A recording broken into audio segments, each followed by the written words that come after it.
दोस्तों, मैं हूं विजेंद्र कुमार और स्वागत है मेरे YouTube चैनल में। दोस्तों, आज का हमारा जो टॉपिक है वो है आरसीसी ड्राइंग पार्ट 14।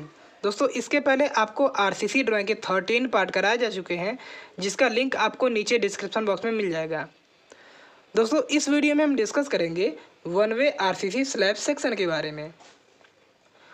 दोस्तों, वन वे स्लैब का क्वेश्चन आपको स्क्रीन पर शो हो रहा है, उसमें गिवन डाटा है, जिसमें पहला है RCC slab equal to 4 metre into 8 metre. दोस्तों, इसमें 4 मीटर हमारी चौड़ाई है और 8 मीटर लंबाई है। दूसरा दिया गया है main reinforcement equal to 14 mm dia 200 mm centre to centre, जो कि अल्टरनेट बेंडअप बार है और L/7 डिस्टेंस पर बेंड कर दी गई है। ओके। तीसरा दिया गया है distribution bar equal to 10 mm dia 250 mm centre to centre provide किए गए हैं। चौथा हमारा है wall thickness equal to 300 mm और पांचवा दिया गया bearing of slab equal to 150 mm। दोस्तों, बियरिंग जो है आपको अगर नहीं गिवन है तो आप खुद से मान लेंगे। चौथा दिया गया है cover equal to 15 mm and end cover जो दिया गया है 25 mm का है। लास्ट वाला सातवां है slab thickness equal to 150 mm। दोस्तों, अगर आपको थिकनेस नहीं दी गई है तो आप सबसे हाईएस्ट थिकनेस जो कि 15 सेंटीमीटर होता है उसको मान लेंगे। तो दोस्तों, इतना हमें गिवन डाटा है क्वेश्चन में, तो इसकी हेल्प से हमें वन वे स्लैब को सॉल्व करना है। दोस्तों, इसमें से अगर कोई डाटा आपको गिवन नहीं होगा तो आप उसको खुद से मान लेंगे या फिर आप अपने बुक में से नोट कर लेंगे, याद कर लेंगे। इसके लिए दोस्तों हम स्केल मान लेते हैं। स्केल जो हमारी होती है 120 की आप या फिर 125 की भी ले सकते हैं, इसमें कोई प्रॉब्लम नहीं है। तो दोस्तों, सबसे पहले जान लेते हैं वन वे आरसीसी स्लैब क्या होता है। तो दोस्तों, जब इसकी लंबाई और चौड़ाई का रेशियो जो होता है वो ग्रेटर देन इक्वल टू 2 हो जाता है तो वो होता है हमारा वन वे आरसीसी स्लैब। तो यहाँ पे हम देख सकते हैं, मान लीजिए लंबाई हमारी L है और चौड़ाई B है, तो L/B ये रेशियो हो गया हमारा is greater than equal to 2, तो ये हमारा हो जाएगा वन वे आरसीसी स्लैब। और यहाँ पे जैसा कि हम चेक कर सकते हैं, यहाँ पे हमारी लंबाई 8 मीटर दी गई है और चौड़ाई 4 मीटर दी गई है, तो इसको हम डिवाइड कर देंगे तो ये हमारा 2 आ रहा है। तो इसका मतलब ये वाला फॉलो कर रहा है, यानी कि L/B is greater than equal to 2 को फॉलो कर रहा है। तो इस तरह से हमारा ये वन वे आरसीसी स्लैब हो गया। तो चलिए दोस्तों, हम कंस्ट्रक्शन स्टार्ट कर देते हैं। तो इसमें हमें सबसे पहले टोटल लेंथ निकाल लेंगे।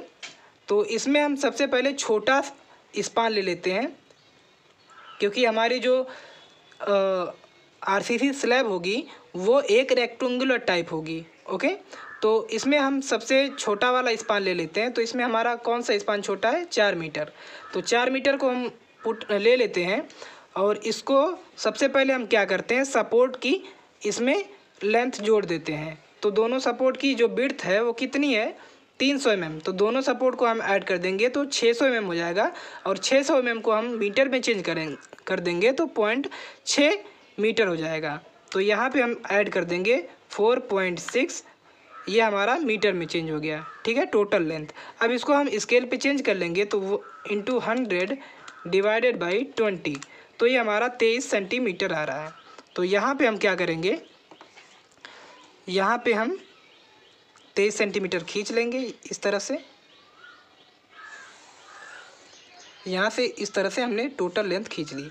दोस्तों, अब इसको क्या करेंगे, हम नीचे की तरफ बढ़ा लेते हैं, यहाँ से भी और ठीक यहाँ से भी हम नीचे की तरफ बढ़ा लेते हैं।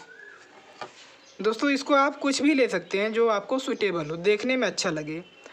दोस्तों, अब यहाँ पे बियरिंग दी गई है, हमें कितना है? 150 mm बियरिंग दी गई है। तो यहाँ पे हम क्या करेंगे, जो हमारी आरसीसी स्लैब है, पहले यहाँ पे हम अपने वॉल थिकनेस को खींच लेते हैं। कितना है? 300 mm है। तो 300 mm को हम जब स्केल पे चेंज करेंगे तो 1.5 सेंटीमीटर आएगा। तो यहाँ पे आ गए। अब इसके बाद यहाँ पे भी हम कर देंगे इस तरह से 1.5 सेंटीमीटर।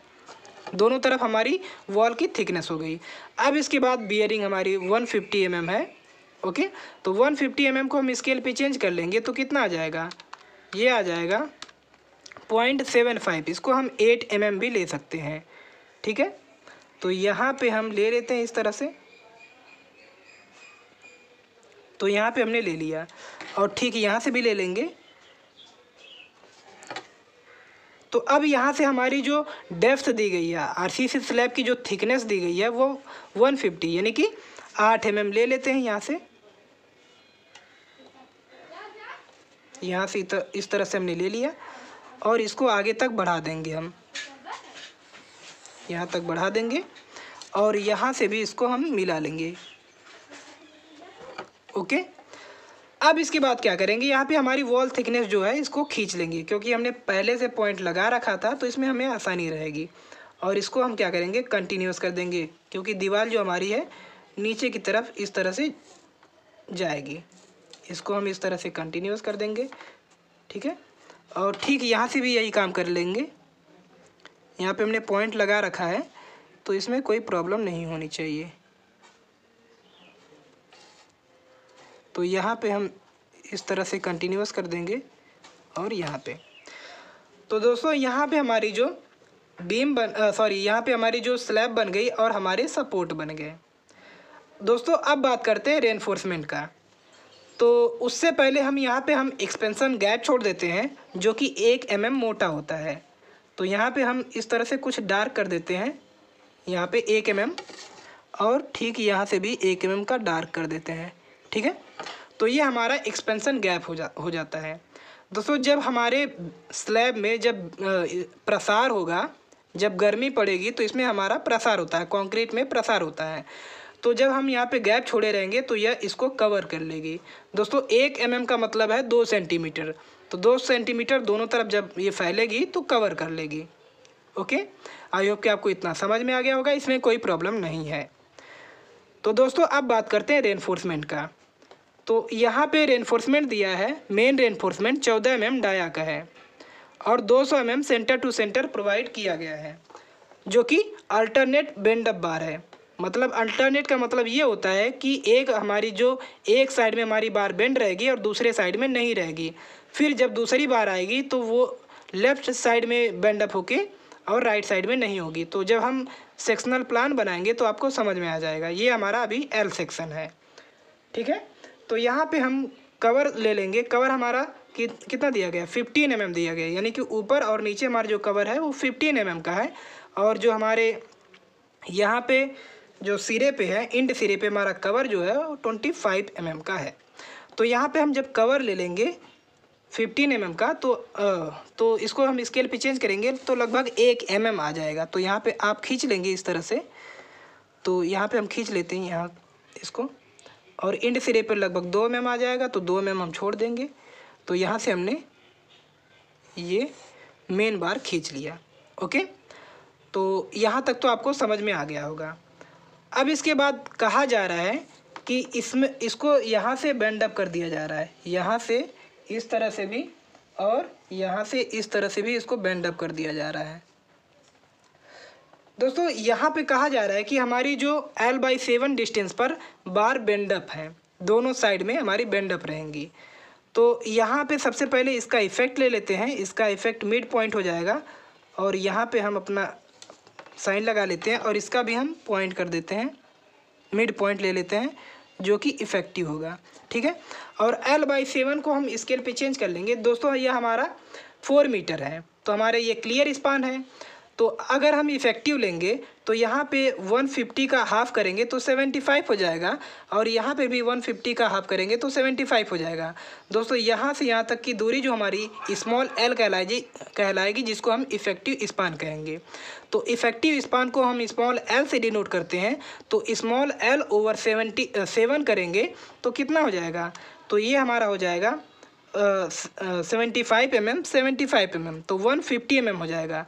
और 150 mm को मीटर में चेंज करेंगे तो 0.15 मीटर हो जाएगा। तो टोटल जो हमारा स्मॉल एल हो जाएगा वो 4 + 0.15, तो ये हो जाएगा 4.15 मीटर हो जाएगा। अब हम क्या करेंगे, इसको 7 से डिवाइड कर देंगे तो ये 0.59 मीटर आ गया। अब इसको हम स्केल पे चेंज करेंगे डिवाइडेड बाई 20, तो ये हमारा 2.96 आ रहा है। तो यहाँ से 2.96 चले जाएंगे, 2.96, तो लगभग यहाँ पे हम 3 सेंटीमीटर ले लेते हैं लगभग, और यहाँ पे भी हम 3 सेंटीमीटर ले लेते हैं, अप्रॉक्स 2 लेते हैं, ठीक है। इसमें कोई प्रॉब्लम नहीं है। तो अब क्या करेंगे, यहाँ पे हमारी जो बार है वो बेंड अप कर दी गई है, कितने पे, 45 डिग्री पर। यहाँ पे हम पॉइंट कर लेते हैं, तो इसको हम 45 डिग्री पर इंक्लाइन कर देते हैं, तो कुछ यहाँ पे आ जाएगी, ठीक है। और यहाँ से हम कवर ऊपर की तरफ सेम कवर ले लेंगे। अगर आपको गिवन है तो आप ले लेंगे, नहीं गिवन है तो नहीं लेंगे, कोई दिक्कत नहीं इसमें। यहाँ पे भी हम बेंड कर देते हैं इस तरह से, ठीक है।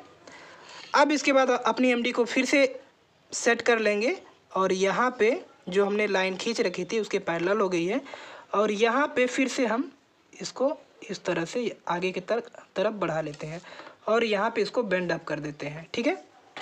और ठीक यहाँ से भी हम इसको आगे की तरफ बढ़ा के यहाँ पे बेंड अप कर लेते हैं। तो यहाँ तक तो आपको समझ में आ गया होगा, इसमें कोई प्रॉब्लम नहीं है दोस्तों। अब यहाँ पे हमारा जो मेन रेनफोर्समेंट है वो तो क्लियर हो गया। अब बात करते हैं डिस्ट्रीब्यूशन बार की। दोस्तों डिस्ट्रीब्यूशन बार जो दी गई है वो 10 mm डायाकिया और 250 mm centre to centre provide की गई है। तो दोस्तों 250 mm को हम स्केल पे चेंज करेंगे तो कितना आ जाएगा, डिवाइडेड बाई 20, तो ये 1.25 लगभग 1.3 आ जाएगा, ठीक है। तो यहाँ पे सबसे पहले हम जो हमारी स्लैब है उसका हम मिड पॉइंट ले लेते हैं। तो यहाँ हमारा कुछ आ रहा है 21.6 आ रहा है, ठीक है। 21.6 को हम हाफ कर देंगे, ये हो जाएगा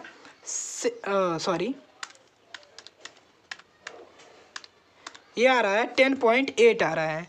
तो 10.8 कुछ यहाँ पे आ जाएगा, और यहाँ पे हम अपनी डिस्ट्रीब्यूशन बार प्रोवाइड कर देंगे। दोस्तों हमारा जो कंस्ट्रक्शन होता है ये हम जैसे प्रोवाइड करते हैं, जैसे बीम में हम स्ट्रिप्स प्रोवाइड करते थे वैसे हम डिस्ट्रीब्यूशन बार प्रोवाइड कर देंगे, ठीक है। कई मेथड होते हैं डिस्ट्रीब्यूशन प्रोवाइड करने के, तो आप पढ़ लेंगे तो आपको समझ में आ जाएगा। तो यहाँ पे हमने एक प्रोवाइड कर दी दोस्तों। अब हमारा जो डिस्टेंस आया था, सेंटर टू सेंटर डिस्टेंस आया था स्केल पे चेंज करने के बाद 250 को, तो वो हमारा आया था 1.3 अप्रॉक्स 2 आया था। तो हम इस तरह से पॉइंट कर लेंगे राइट और लेफ्ट साइड दोनों में। तो इस तरह से हम पॉइंट कर लेते हैं।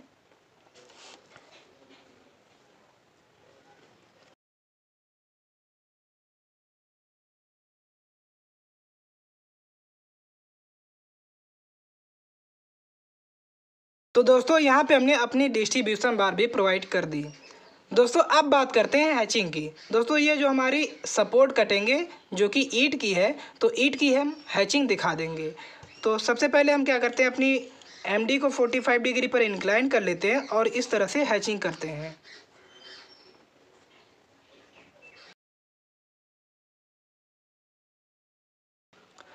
तो दोस्तों इस तरह से हमने ईंट की भी हैचिंग कर ली। तो दोस्तों इस तरह से हमारे आरसीसी स्लैब का एल सेक्शन या फिर आप कह सकते हैं सेक्शनल एलिवेशन बनकर ख़त्म हो जाता है। दोस्तों हम नामकरण बाद में करेंगे।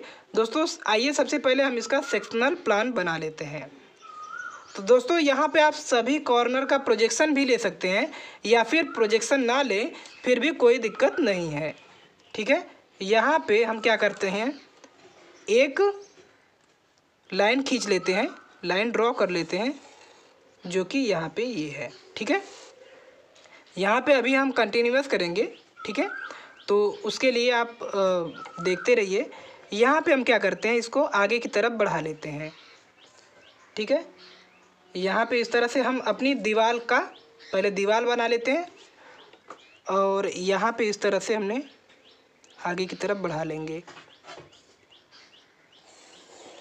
ठीक है। और यहाँ से भी नीचे बढ़ा लेंगे।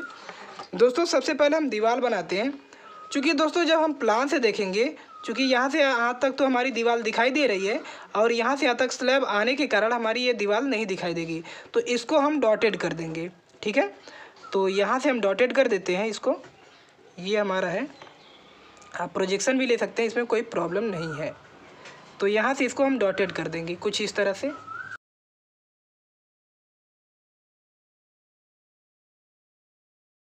तो दोस्तों इस तरह से हमने जो वॉल दिखाई नहीं दे रही है इसको हमने डॉटेड कर लिया। दोस्तों अब क्या करते हैं, यहाँ पे जो हमारी ये वाली वॉल है, इसको जो हमारी दिखाई दे रही है इसका हम खींच लेते हैं लाइन। तो यहाँ पे हम प्रोजेक्शन ले सकते हैं, यहाँ पे तो यहाँ पे आ रहा है, इसको हम इस तरह से खींच लेते हैं। तो यहाँ पे हम इसको मेजर कर लेते हैं, कितना है 5 mm है, तो यहाँ से भी 5 mm हमारी नीचे की तरफ चली आएगी, ठीक है। और इसको हम खींच लेंगे सीधे, इसको यहाँ से खींच लेंगे और ठीक यहाँ से भी इस तरह से खींच लेंगे, यहाँ पे ऐसे खींच लिया हमने, और यहाँ पे इसको इस तरह से यहाँ पर भी खींच लेंगे, ठीक है। तो यहाँ पे भी हमने इस तरह से खींच लिया। दोस्तों अब यहाँ पे एक्सपेंशन गैप छोड़ा गया है, तो इसको हम डार्क कर लेते हैं 1 mm जो है, यानी कि यहाँ से बात करें तो यहाँ पे आ रहा है, इसको हम इस तरह से डार्क कर ले रहे हैं, ठीक है। यहाँ से इस तरह से हमने क्या किया, डार्क कर दिया, ये हमारा डार्क हो गया जो एक्सपेंशन गैप है, ठीक है, ठीक है। चूँकि एक्सपेंशन गैप चारों तरफ से छोड़ा जाएगा तो इस तरह से हम चारों तरफ से छोड़ लेंगे। दोस्तों ये वाला जो हमारा हिस्सा है इसको हम कंटिन्यूअस कर देते हैं, ठीक है, क्योंकि ये तो हमारा 4 मीटर वाला स्पान है और ये हमारा 8 मीटर वाला स्पान है, तो इसको हम नीचे की तरफ कंटिन्यूअस कर देते हैं कुछ इस तरह से, ठीक है। यहाँ पे हम इस तरह से कंटिन्यूअस कर देंगे। तो आई होप कि आपको यहाँ तक तो समझ में आ गया होगा। दोस्तों अब क्या करते हैं, यहाँ पे जो हमारा कवर है, यहाँ पे ये कवर हमारा है, इसको कवर को हम प्रोजेक्शन लाइन से हम इसको बना लेते हैं, ठीक है। कवर को हम यहाँ से देख लेते हैं, कवर हमारा कितना 2 mm है, ठीक है। तो यहाँ से हम खींच लेते हैं 2 mm का कवर, ठीक है।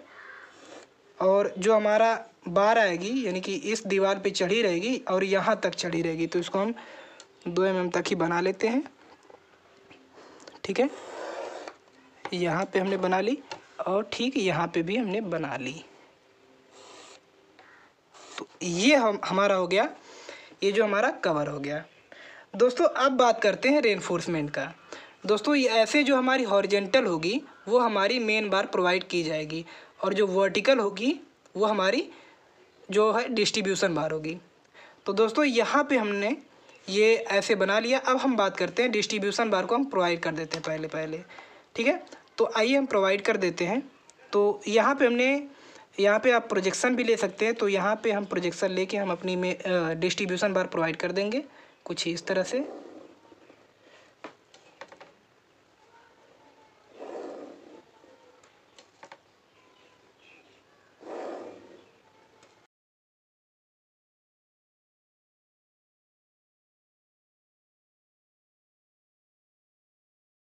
तो दोस्तों यहाँ पे हमने अपनी डिस्ट्रीब्यूशन बार प्रोवाइड कर दी, जो कि 250 mm centre to centre provide की गई थी। दोस्तों अब बात करते हैं मेन रेनफोर्समेंट का, जो कि 14 mm डायागा और 200 mm centre to centre provide किया गया है। और कहा जा रहा है ये अल्टरनेटिंग बार है और L/7 की डिस्टेंस पर बेंड कर दी गई हैं, ठीक है। अल्टरनेटिंग का मतलब आपको अभी समझ में आ जाएगा। तो यहाँ पे सबसे पहले हम क्या करते हैं, L/7 की डिस्टेंस का हम प्रोजेक्शन ले लेते हैं। तो यहाँ पे L/7 डिस्टेंस का हम प्रोजेक्शन यहाँ पे ले लेते हैं इस तरह से, ठीक है। यहाँ पे हमने यहाँ पे प्रोजेक्शन ले लिया, बिल्कुल हल्का प्रोजेक्शन लेते हैं जो आप ही देख पाएँ और कोई नहीं देख पाए, ठीक है। इतना हमने ले लिया प्रोजेक्शन, ठीक है। अब इसके बाद हम क्या करेंगे, यहाँ पे हम अपनी मेन बार का रेनफोर्समेंट करेंगे।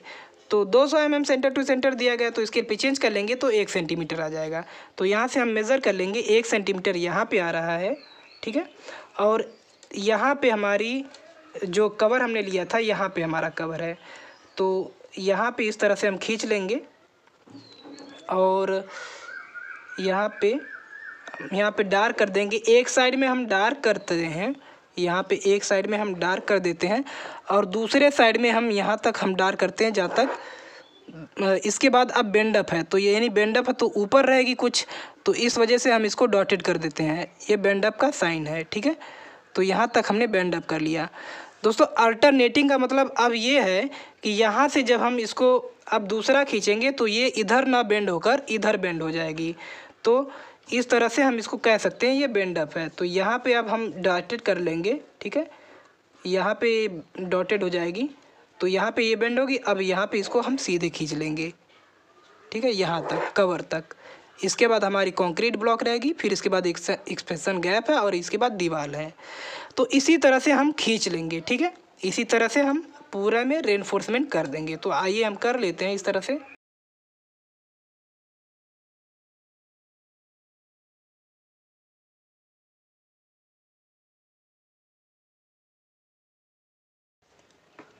तो दोस्तों इस तरह से हमने मेन बार का रेनफोर्समेंट कर दिया। तो दोस्तों आप देख सकते हैं यहाँ पे इस पहली वाली बार में इस तरफ बेंड किया गया है और दूसरी बार में इस तरफ बेंड किया गया है, फिर तीसरी बार में इस तरफ बेंड किया गया और चौथी बार में इस तरफ बेंड किया गया है, और ऐसे यहाँ पे बेंड किया गया और यहाँ पे किया गया, यहाँ पे किया गया और यहाँ पे किया गया। इसी को हम कहते हैं अल्टरनेटिंग बार बेंडर, ठीक है, जो कि L/7 डिस्टेंस पर बेंड कर दी गई है। दोस्तों एक चीज़ और बची गई है कि यहाँ पे जो हमारी ईंट दिखाई देगी, जो हमारी दीवार दिखाई देगी, इसकी हम हैचिंग करेंगे। तो इसकी हैचिंग हम 45 डिग्री पर कर देते हैं। तो हम अपनी एमडी को फिर से खोलकर 45 डिग्री पर सेट कर लेते हैं और यहाँ से हम अपनी हैचिंग करना स्टार्ट कर देते हैं। तो कुछ इस तरह से हम हैचिंग कर लेंगे।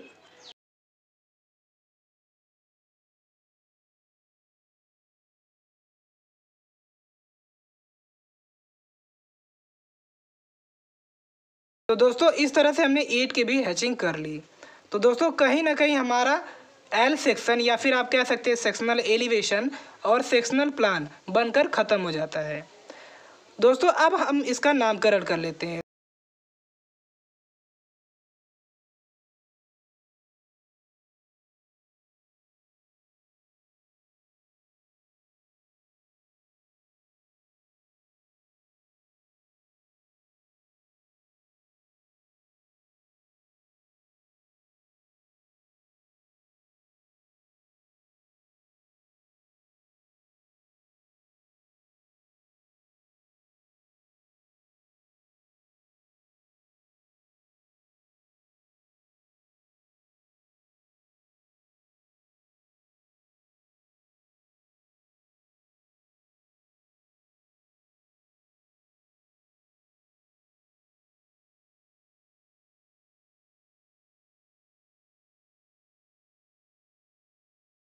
तो दोस्तों इस तरह से हमने नामकरण कर लिया।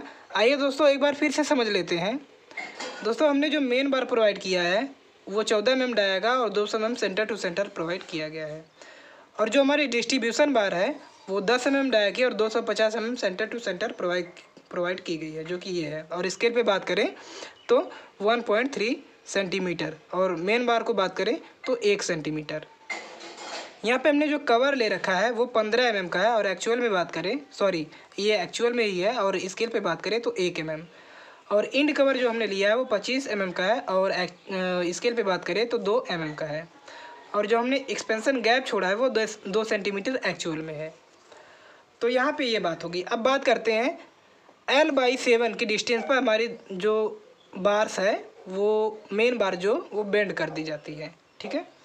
तो यहाँ पे अल्टरनेटिंग बेंडिंग बार है, यानी कि इस तरफ भी बेंड होगी और इस तरफ भी बेंड होगी, ठीक है। और यहाँ पे इफेक्टिव हमारा स्पान 4.15 मीटर है, और जो क्लियर स्पान है वो 4 मीटर है, यानी कि कम चौड़ी वाली आप कह सकते हैं कि जो चौड़ाई वाली स्पान है उसको हमने बनाया है यहाँ पे। और जो हमारी प्लान में जो हमारी मेन बार है वो हॉरिजेंटल है, और जो डिस्ट्रीब्यूशन बार है वो वर्टिकल है। तो यहाँ पे आप देख सकते हैं। और यहाँ पे हमारा जो है कंटिन्यूअस है, यानी हमारा स्लैब जो है आगे की तरफ कंटिन्यू रहेगा, कितना 8 मीटर तक। तो ये हमने 4 मीटर वाला स्पैन बना लिया है। और दोस्तों यहाँ पे आप देख सकते हैं कि यहाँ पे जो हमारा गैप है, गैप तक ही हमारी जो बार्स है वो प्रोवाइड की गई है, और गैप के बाद जो हमारी रहेगी वो कंक्रीट रहेगी, ठीक है। यहाँ तक आप देख सकते हैं गैप तक ही हमारा है, यहाँ बार्स जो हमारी गैप तक है। और यहाँ पे आप जब सेक्शनल प्लान बनाएंगे तो यहाँ पे आप प्रोजेक्शन लेके अपनी डिस्ट्रीब्यूशन बार प्रोवाइड कर देंगे, और यहाँ से 1 सेंटीमीटर के बाद आप 1 सेंटीमीटर के अंतराल पे अपनी मेन बार प्रोवाइड कर सकते हैं। और यहाँ पे हमने जो L/7 की डिस्टेंस पर हमने बेंड कर दिया है। दोस्तों आप प्रोजेक्शन से भी खींच सकते हैं, और यहाँ पे अगर प्रोजेक्शन ना खींचे फिर भी यहाँ से इसका आप स्केल से डायरेक्ट प्रोजेक्शन ले सकते हैं। तो दोस्तों ये रहा हमारा 1 वे RCC स्लैब सेक्शन। तो दोस्तों आपको ये वीडियो कैसा लगा कमेंट बॉक्स में ज़रूर बताएं, क्योंकि आपका एक कमेंट हमें बहुत मोटिवेट करता है।